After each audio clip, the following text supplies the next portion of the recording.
Bonjour. Salut. Alors aujourd'hui c'est au tour de Sandrine Oui. de raconter son burn-out. Donc d'abord, comment tu étais avant ce burn-out, Oui. comment tu as ressenti ces symptômes pendant le burn-out et qu'est-ce que ça t'a apporté et qu'est-ce que ça a changé dans ta vie. Ok, nickel. Allez, on y va. Alors, comment j'étais donc avant cette période de burn-out? Déjà, c'est effectivement dans le cadre professionnel, donc ce que je vais vous expliquer, comme Marie-Aline l'a fait. J'étais déjà quelqu'un de très ouvert, quelqu'un de jovial, sociable, toujours bout en train, leader aussi, toujours à proposer des choses, amicalement parlant aussi, très entourée, au niveau familial aussi. Voilà, j'avais ce sentiment de jamais être seule, d'être toujours accompagnée, de toujours passer des bons moments. Voilà. Donc ça, c'était ce que j'étais avant. Ensuite, j'ai pris mes fonctions donc, de directrice d'agence où là, j'ai dû adapter en fait ma personnalité par rapport au monde du travail et à ce qu'on attendait de moi. Donc, mon métier aussi nécessitait que j'ai en tout cas les qualités d'organisation, de rigueur, d'analyse aussi, de pouvoir aussi passer des messages avec du sens. Donc, beaucoup de communication en fait avec beaucoup d'enjeux. Le poids des mots avait son importance dans le message qu'on pouvait passer aux collaborateurs ou avec sa hiérarchie, etc. Donc, il faisait que il y avait beaucoup plus de filtres en fait qui se sont installés au fil du temps dans les communications que je pouvais avoir et en tout cas des valeurs que je trouvais qui se perdaient, c'est-à-dire l'authenticité, la bienveillance, la franchise aussi, qui m'a beaucoup manqué dans le monde du travail.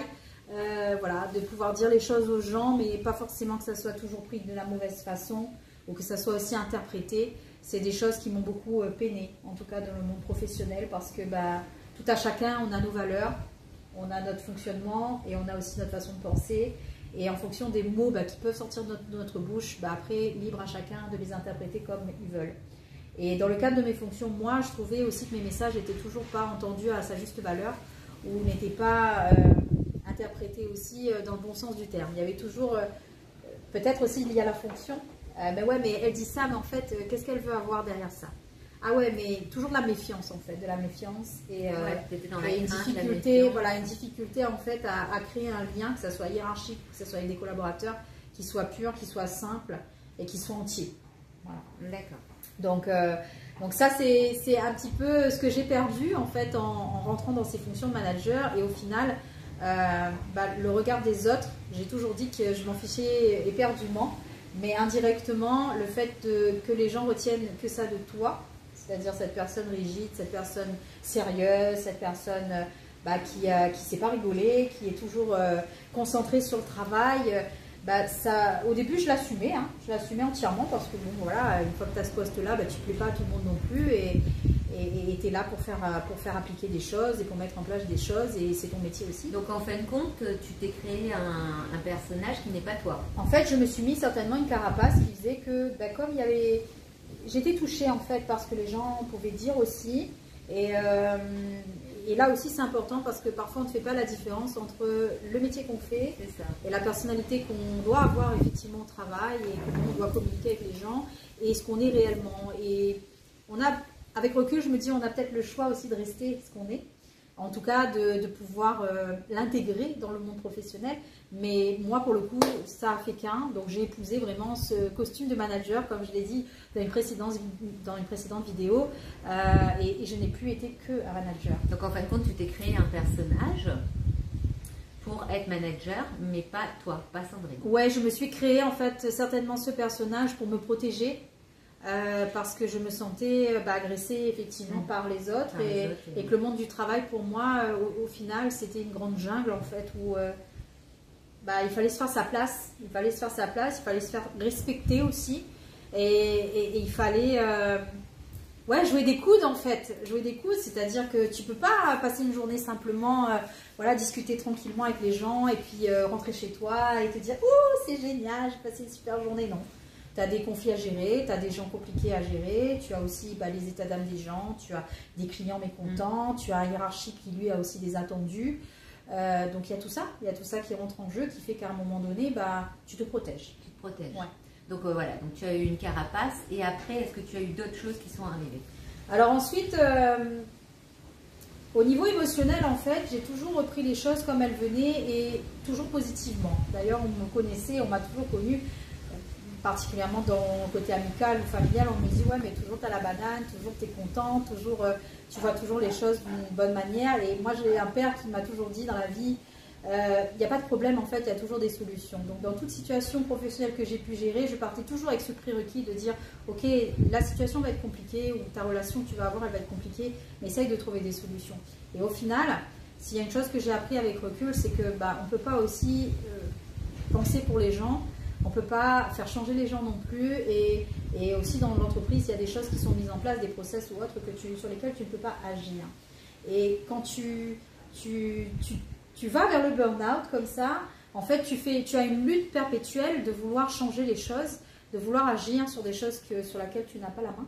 C'est ça. Et à notre grand tort, parce qu'au final, on a une toute puissance, en fait, c'est de pouvoir agir sur nos pensées, de pouvoir agir sur comment on agit, nos attitudes aussi vis-à-vis de telle ou telle situation. Et ça, on a vraiment la baguette magique pour le faire et on ne la prend pas, cette baguette magique. Par contre, on prend une baguette qui, soi-disant, est magique et en fait, elle va se transformer en fouet pour aller taper sur l'extérieur en disant « Mais non, ça, c'est pas bon, ça a changé, ça, je ne suis pas d'accord. » Et ça peut se faire maladroitement aussi. Ça se fait maladroitement, mais aussi, ça veut dire qu'on n'a pas les mêmes valeurs. Oui, aussi. Voilà. C'est-à-dire que si on réagit comme ça et qu'on voit de l'injustice, on voit des choses qui nous gênent, ou des ordres qui nous gênent, mais qu'on est obligé de faire, et qu'on n'est pas bien, c'est qu'on n'a pas les mêmes valeurs. Oui. Voilà. Je partage parce qu'à un moment donné, vous voyez, moi, cette entreprise, elle m'a fait grandir. Elle a été ma mère nourricière pendant plus de 20 ans et elle m'a apporté énormément de choses. Mais à l'inverse aussi, en fait, j'ai pas pris en fait la mesure de la place que je pouvais avoir pour moi-même en fait. Je suis devenue plus qu'un manager. J'ai accepté en fait de conditionner ma vie en fonction de la pensée des gens, de ce qu'ils pensaient de moi. J'ai toujours réagi, j'ai toujours été en réaction. Et il y a une image en fait qui me vient souvent, c'est si je retrace ma carrière, c'est vous connaissez certainement le dessin animé Monstres et compagnie où à chaque fois il y a cette porte qui claque et puis derrière il y a toujours une scène d'horreur. C'est un peu ce que je vivais au niveau relationnel. C'est vraiment, je me prenais des portes dans la figure, mais plusieurs dans une journée. Et imaginez déjà quand vous en prenez une baie vitrée dans la gueule, ce que ça peut faire, c'est que vous avez une douleur lancinante qui est là. Ça vous pète les dents. Et ça vous pète les dents, vous avez une douleur qui est là, et puis quand vous avez du monde autour de vous, vous faites comme si ça va. On vous demande, ça va, tu t'es pas fait mal? Et surtout non, tout le monde rigole parce que et tout le monde rigole. Donc c'est vraiment ça. Je sentais les gens autour en fait être spectateurs et attendre que je me casse la gueule. C'est vraiment ce que je ressentais. Ouais, pareil. Et j'avais une hiérarchie aussi qui, soi-disant, était bienveillante et c'était pour mon bien, mais au final non, c'était pas pour mon bien, c'était pour le bien de l'entreprise, c'était pas forcément pour le mien. Et moi, ce petit personnage entre tout ça qui avait une joie de vivre et qui aujourd'hui n'en a plus, qui aujourd'hui, avant avait la capacité de réfléchir et qui aujourd'hui n'était plus en capacité de réfléchir. Une personne qui aujourd'hui faisait confiance à la vie et en l'humain, en bonnes choses de l'humain et au final, je trouvais tout le monde tellement faux. J'étais déçue en fait de l'humain et de la société dans laquelle on vit.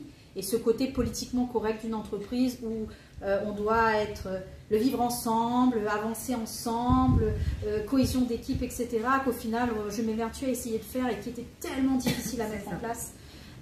Et en fait, c'était moi qui prenais parce que je me dévalorisais en me disant « Mais ouais, t'arrives pas à faire ça, mais comment t'arrives pas à faire en sorte que deux collègues discutent entre eux? Comment t'arrives pas à avoir une discussion constructive avec ton chef ?» Parce qu'on parlait de valeurs, c'est vraiment ça, tu as des valeurs en fait qui sont pas alignées, mais tu te dis, écoute, allez, fais avec, tu as toujours été dans cette entreprise-là, il y a des choses qui ne te conviennent pas, mais bon, voilà, fais avec, parce que tu as ton confort de vie et tu vas pas tout faire péter en une fraction de seconde parce que tu as des états d'âme où tu vas pas bien. Et pourtant, à un moment donné, il faut apprendre à s'écouter. Et avec recul, moi je pense que je me suis pas écoutée du tout. Et est-ce que tu as eu des symptômes? Oui, j'ai eu des symptômes. Alors les premiers, c'était dans les débuts de ma carrière où là j'ai eu vraiment des grosses difficultés relationnelles avec des collaborateurs. J'ai eu une grosse allergie aux mains, jusqu'à avoir les mains gonflées, doublées de volume, les mains mauves, comme si j'allais vraiment mes doigts les gangréner et que j'allais les perdre.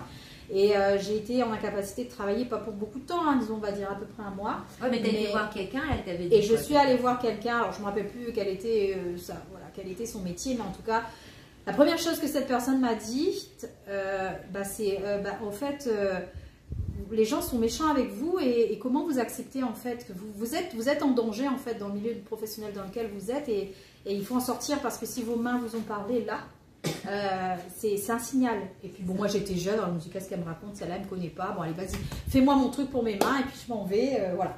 Et au final, c'est passé. Voilà, les mains et les pieds, c'est l'endroit le plus sensoriel du corps. Donc ça veut dire que tu t'es déjà, on t'a déjà prévenu assez tôt. Oui, et c'est vrai. Pas pris en compte. Avec le recul, c'était déjà, j'avais quoi, je devais avoir 5-6 ans de carrière, pas plus, hein, en tant que directrice d'agence. Donc oui, c'était déjà dans les débuts. Et ensuite, les relations, surtout managériales, avec mon hiérarchique, se sont un peu dégradées, voire même beaucoup. Et quand je vous parlais de la porte dans la figure, à un moment donné, j'avais plus que des petits symptômes en fait, hein, que c'était un petit mal de tête, c'était un mal au dos, l'impression vraiment d'être en apnée. Donc je me revois en fait être dans beaucoup de situations en apnée. Être en apnée en réunion, être en apnée lorsque mon chef me passait des consignes ou qu'il il me passait la pommade pour me dire à quel point il me disait des choses bienveillantes pour mon bien, pour mon évolution dans ma carrière. Et professionnellement aussi, moi, dans mon rôle de manager, avec des collègues, et être en apnée parce que j'avais des choses parfois pas très agréables à leur dire, et comment le tourner, comment le dire, etc., c'était aussi compliqué. Et vous voyez dire que tu ne vivais pas, parce que respirer, c'est vivre. Oui, et ça, je m'en suis aperçue il n'y a pas très longtemps, hein, il y a 2-3 ans, en étant toute seule dans mon bureau, voilà, après toutes ces journées très fatigantes, etc. Et je suis rentrée chez moi un soir en disant à ma mère, mais en fait... j'ai l'impression que je vis vraiment en apnée, je respire pas. Et là, j'ai besoin d'air, Et c'était un signal aussi. Hein, et puis d'avoir cette sensation d'avoir la cage thoracique qui se réduit et d'être comme dans un étau, d'avoir vraiment les omoplates, le dos qui est figé. Et plus les années sont passées, plus ça s'est accentué. Je pensais même que c'était effectivement un problème cardiaque parce qu'à un moment donné, je me suis dit, mais c'est pas possible, j'ai mal, j'ai des palpitations, mais voilà, là, c'est pourquoi. Et je suis allée voir le médecin, en fait, à chaque fois, c'était des contractures. On s'est dit, vous êtes coincé, vous êtes.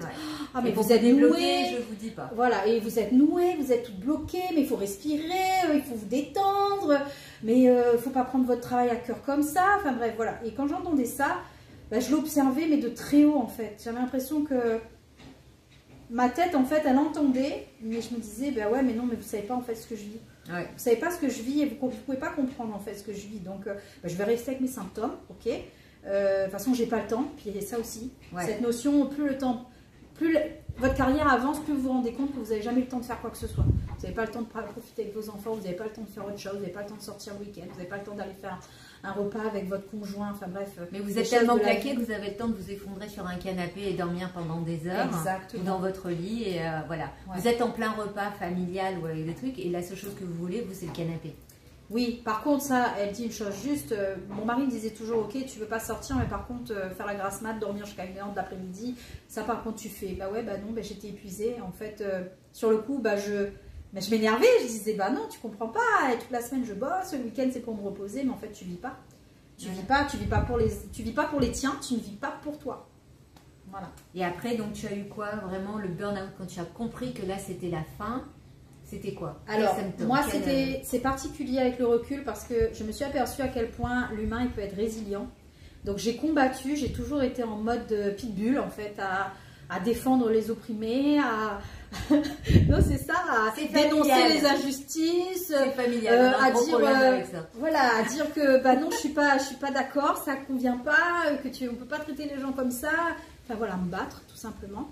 Et pendant que j'étais dans ma bataille, en fait, j'ai subi, j'ai pleuré, j'en ai fait aussi des crises, pas d'angoisse, hein, des crises existentielles, hein, à me dire, mais en fait, tu fais quoi sur cette terre? Mais putain, c'est quoi? C'est si dur, Voilà, alors on nous dit, le travail, c'est la santé, et en même temps, on nous dit aussi, on nous inculque depuis qu'on est petit, purée, mais dans la vie, il faut travailler. Pour travailler, il faut que le travail, c'est dur. Si tu veux gagner quelque chose dans ta vie, mais vas-y, il faut que ça soit dur.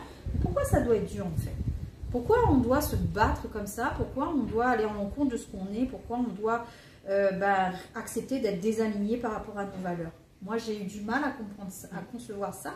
Et quand je vous disais que j'ai fait les choses à l'envers, c'est-à-dire pendant que je vivais tout le tumulte professionnel dans lequel j'étais, les difficultés, les soucis, les problèmes relationnels, j'ai subi et j'ai fait front. mais vraiment front. À rentrer chez moi, être carpette, hein, mais front. Et à un moment donné, quand cette situation, elle a cessé, c'est-à-dire quand mon supérieur hiérarchique avec lequel ça allait plus du tout, il est parti, il a été muté vers d'autres horizons, c'était censé être fini. Pour moi, c'était un soulagement. Et là, non. J'ai continué à me battre, en fait. J'ai continué, alors contre qui, je sais pas, hein, contre moi-même peut-être. Ouais, tu t'es tout repris. Voilà, j'ai continué à garder ce rythme de vie effréné, à me plaindre, à pas être contente, à vouloir révolutionner les choses. C'était devenu des habitudes pour toi. Oui, c'était ancré. Ouais. Et il y a une chose que vous devez aussi retenir, c'est que les habitudes, elles prennent le temps en fait pour s'installer, mais c'est à force de répétition. Donc plus vous pensez pourri dans votre esprit, plus vous vivez des choses compliquées, que vous les alimentez, plus vous rentrez chez vous et que vous vous lamentez avec votre papa, votre maman, votre mari, etc., et bien plus vous restez dans votre caca. Ça aussi, il faut en prendre conscience. On dit souvent il faut extérioriser, mais il faut l'extérioriser à bon escient.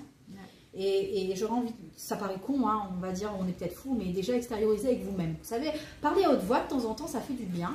Et moi, je me suis surpris dans la voiture, parfois à tempêter, oui, dans la voiture, mais ça faisait tellement bien en fait. Oui, moi je m'engueulais moi-même. Hein, ouais, exactement. et j'avais même plus d'énergie en rentrant chez moi, moi qui suis une pipelette, comme vous l'entendez, de parler à mon mari, parce que j'avais tellement gueulé pendant que j'étais en voiture. Et les gens devaient me voir, hein, voilà, au feu, etc. Et ben non, en fait, ça fait du bien parce qu'à un moment donné, tu te retrouves face à toi-même et tu te rends compte à quel point tu as eu des réactions qui t'ont mis en danger, à quel point tu as des émotions qui te traversent, qui te bouleversent. Tu prends conscience aussi que tu acceptes d'absorber ce qui vient de l'extérieur et de le prendre pour toi alors que ça ne t'appartient pas. Voilà, et ça ne t'appartient pas. Prenez vos trucs et repartez avec, mais non, ça je ne savais pas faire. Après, c'est très compliqué en tant que manager et voilà, on prend aussi, comment dire, les énergies de nos collaborateurs aussi. Et on se sent concerné. En fin de compte, c'est un peu comme si vous étiez un professeur et que vous gérez vos élèves, donc vous vous inquiétez quand même pour eux. Là, c'est pareil, donc c'est un peu dur de faire abstraction. Et comme je disais entre nous, on passe 98% de notre vie dans une société avec ces gens-là, donc ne pas ressentir, ne pas... et tout, c'est très difficile. Certains sont capables, alors je ne sais pas comment ils font, peut-être parce qu'ils n'ont pas de cœur ou ils se sont carrément coupés de la vie, mais c'est très difficile de faire abstraction de ce qui se passe avec vos collaborateurs. Voilà. Par contre, c'est intéressant ce que Marie-Aline dit, parce que du coup, paradoxalement, dans ma personnalité, en fait, j'étais perçue comme quelqu'un... C'est peut-être fort ce que je vais dire, mais d'inhumaine.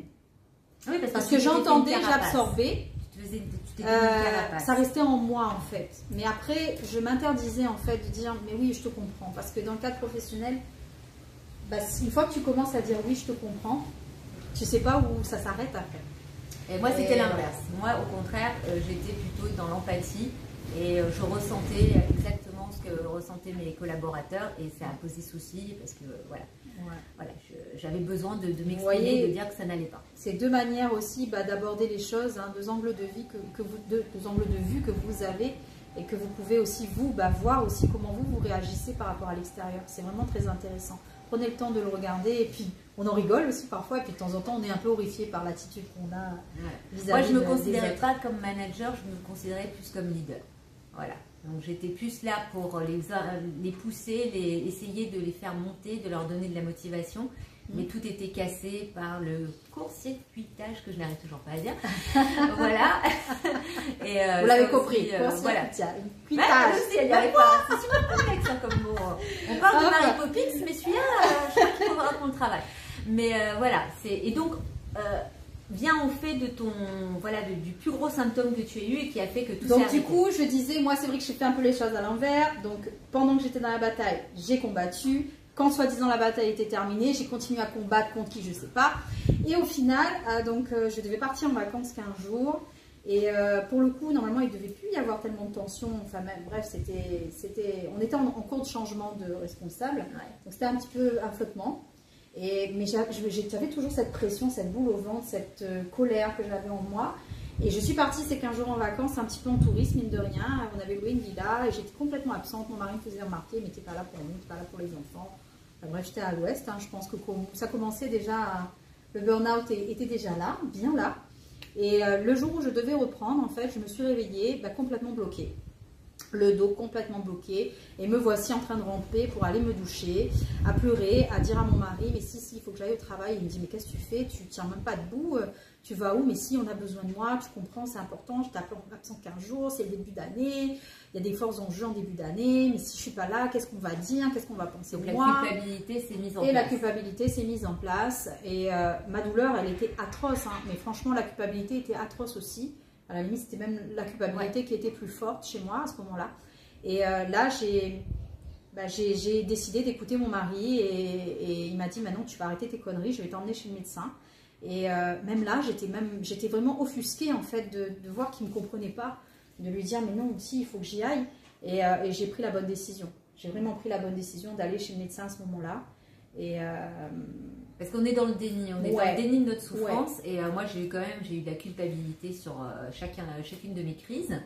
Voilà, j'ai appelé mes parents, machin, je disais, ouais, il faut que je retourne travailler et tout. Il fait, non, on vient te chercher, tu vas nulle part. Et moi, j'étais là, mais non, j'ai des rendez-vous, j'ai des choses à faire, il faut que je le fasse, parce qu'on a le côté professionnel. Donc, on est professionnel, donc on doit aller le faire. Mais on est dans le déni de ce qu'on est, on est en train de s'en vouloir. Alors moi, je me disais, mais qu'est-ce que j'ai? Mais mon corps, tu me gonfles, qu'est-ce qui se passe? Lâche-moi, j'ai un boulot, voilà, il faut que j'y aille, mais c'est quoi le truc? Et il continuait. Et c'est vrai que bon, elle, ça a été carrément calé direct. Oui. Voilà, pour qu'elle prenne conscience, parce que comme ça a duré depuis des années, il lui fallait vraiment. Bah là, c'est le corps, c'est l'électrochoc. Il te dit à un moment donné, écoute, tu m'écoutes pas, ben on va faire grève. Hein. C'est ça, hein. Ton corps, il fait grève, tout simplement. Voilà. Et donc, on se crée un personnage de Calimero. Si vous connaissez le dessin animé, puisque bon, ça date un peu d'une nouvelle génération, je ne sais pas si on a un nouveau, mais c'est un petit poussin noir qui a une coquille sur la tête et qui passe son temps à dire « le monde, il n'est pas juste, la vie, elle n'est pas juste ». Voilà.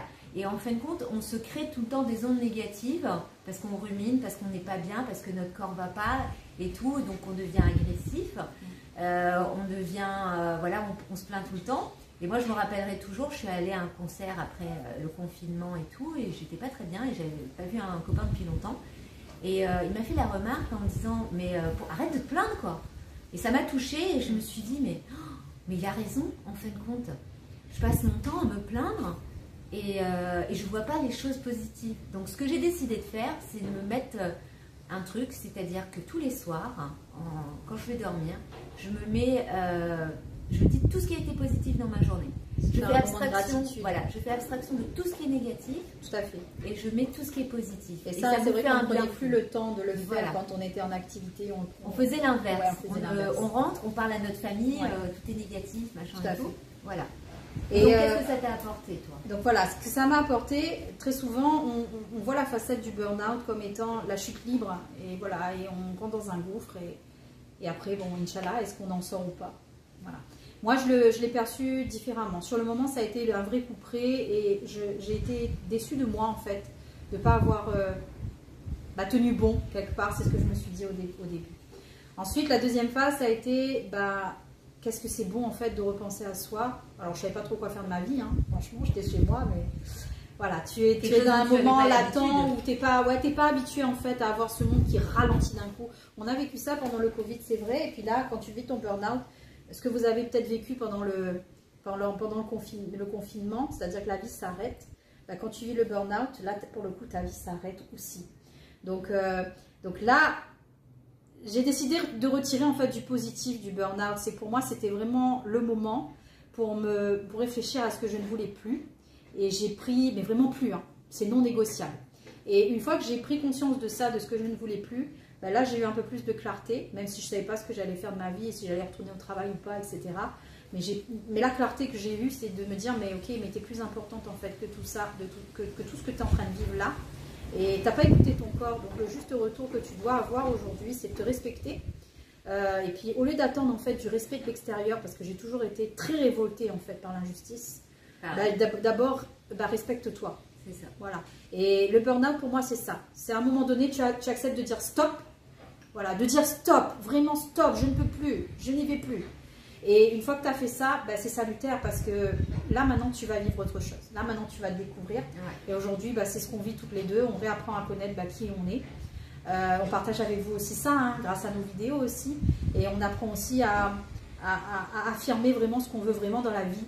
et pas que ce que le diktat en fait de la vie et de ce que pensent les autres et ce que pense un chef de toi, etc. Donc voilà. Alors ce que ça m'a apporté. C'est légèrement différent de Sandrine, c'est qu'elle s'en est rendue compte après son burn-out, pendant son arrêt maladie et tout. Moi, je m'en suis rendu compte avant d'avoir le clash et de partir, le dernier clash pour être vraiment arrêtée. Je savais que je n'étais pas sur la bonne voie, que c'était pas l'endroit où il fallait que je reste, mais j'étais, par des obligations familiales, d'être là. Financièrement et tout, donc je me forçais dans une sorte de déni de me dire je sais que je suis en burn-out, je sais que je ne suis pas au bon endroit, mais j'attends encore un peu, sauf que disons que ça m'a pas du tout aidé, puisque comme j'ai clashé et j'ai craqué au travail, ce qui a fait que moi j'ai eu un licenciement pour faute grave, qu'alors j'étais en burn-out. Donc ça on en parlera aussi, les accusations fausses qui ne sont pas vraiment prises en compte par la médecine du travail, par l'inspection du travail, et tant que vous n'allez pas au prud'homme. Donc il y a des choses aussi dans la justice, et quelque chose qu'on est en train d'apprendre toutes les deux, c'est la résilience, et accepter que si ça se passe, c'est qu'il y a une raison. Tout à fait. Voilà. Voilà, c'est une belle fin en tout cas pour cette 3e vidéo. Donc on partage avec vous. Merci pour ceux qui sont présents, qui nous regardent. Merci à vous de partager. Si vous avez des personnes autour de vous qui vivent aujourd'hui ça, ou vous les voyez changer, que vous ne retrouvez plus le sourire sur leur visage, vraiment, c'est un conseil que je vous donne. Partagez cette vidéo parce que ça permettra aux gens vraiment de prendre conscience. Et nous, notre premier leitmotiv pour faire ces vidéos-là, c'est éveiller les consciences sur les signaux du burn-out, qu'aujourd'hui vous valez mieux que ce que vous vivez aujourd'hui, et qu'on a le pouvoir en fait de changer les choses. Intérieurement, on a vraiment le pouvoir de pouvoir changer les choses. Voilà, on vous dit ciao. Et à très bientôt. À bientôt. Allez, ciao, bye.